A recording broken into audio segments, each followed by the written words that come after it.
ngầu hé lung khát in lên tí liều khá thiên lung mịt khám áo phiêu ni chu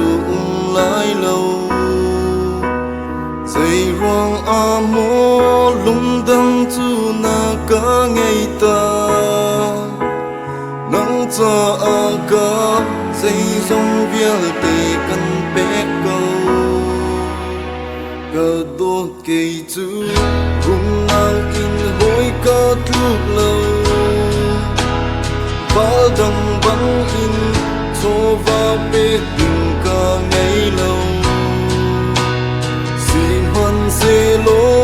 có thiên nông đi lạc gần bè ngỡ cho ở chung cả ngày chia cho vào hoa ni tham thình vào lâu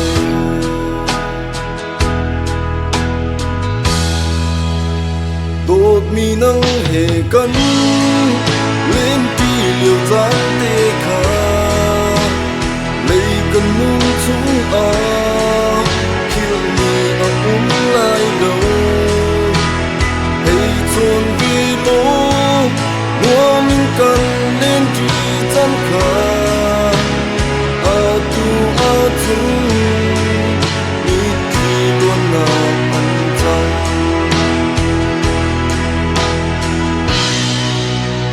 đột mi nuông in và lên câu các câu tao câu nắng cho ở lung lom na lê sa tu tha mi a kinh điều lại cây chu dây măng cả ngày lâu một nó khi cần cha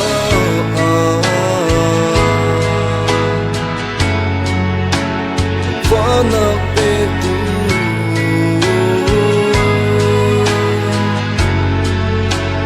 đừng nên mong cha đột mi nắng hề cân lên đi liều dáng tê khá lấy cần nung chúng